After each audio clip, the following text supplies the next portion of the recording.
करता हूँ। जैसा कि आप सभी जानते हैं कि मैं अपने बारे में कुछ बताना चाहूंगा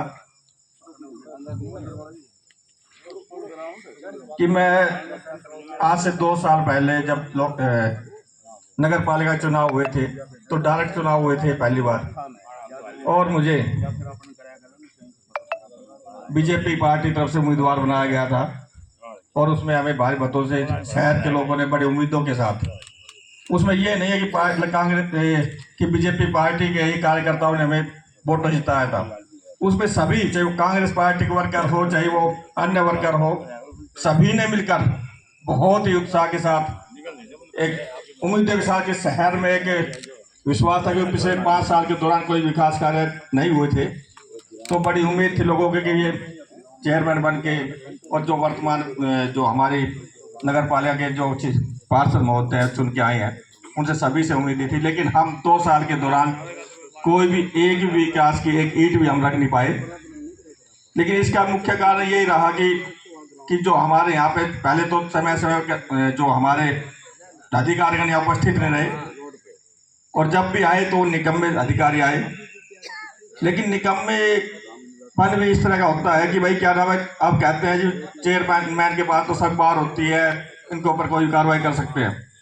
लेकिन मैं आप सभी को बताना चाहूंगा कि वर्तमान सरकार ने, बीजेपी सरकार ने चेयरमैन की जितनी भी पावर है सब खत्म कर दी। आज हमारे पास कोई भी एक भी रुपए का काम करने की पावर नहीं है। पहले के चेयरमैन के पास सभी पावर होती थी। वो अगर चाहे तो दूसरे दिन से कोई सड़क बनाने के लिए सेक्रेटरी को कह देते थे, जेई को कह देते थे और काम शुरू हो जाता था। या एक आज हमारे पास तो एक लाइट लगाने के भी या एक खड्डा भरने की पावर नहीं है। उस खड्डा भरने के लिए भी हमें 6 महीने तक का एक वेट करना पड़ेगा। उसके एक प्रोसेस बहुत लंबा हो गया है। लेकिन हम तो 2 साल के दौरान भी एक खड्डा तक नहीं भर पाए इनकी नीतियों के कारण। हमने बार बार अधिकारी आदरणीय रामविलास जी शर्मा जी के ने काफी प्रयास किए कि हमारे जो अधिकारी थे उस समय के, अभी जो चल भी रहे हैं, उनको बदलवाने के लिए उन्होंने आदरणीय पहले खट्टर साहब मुख्यमंत्री थे, फिर कमल गुप्ता जी मंत्री थे, उनको बार बार उनको भी कहा गया हमारे अधिकारियों को बदला जाए। लेकिन उन्होंने, उस समय की सरकार ने आदरणीय रामविलास शर्मा जी का कोई इसमें ध्यान भी नहीं रखा कि भाई हम इन अधिकारियों को बदलें।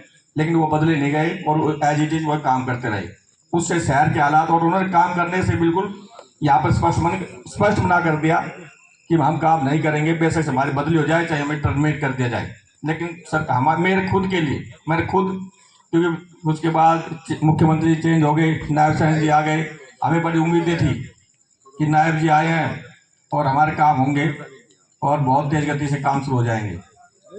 लेकिन आदरणीय रामविलास जी शर्मा भी उनके पास अपने अधिकारी को बदली करने के लिए गए, उनकी बात को भी अनसुना किया गया, किसी भी अधिकारी कोई बदली नहीं की गई यहाँ से।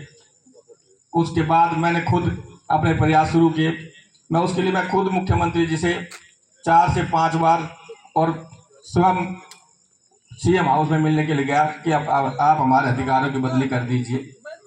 लेकिन कोई भी अधिकारी, उस समय भी कोई भी अधिकारी उनके द्वारा बदला नहीं गया।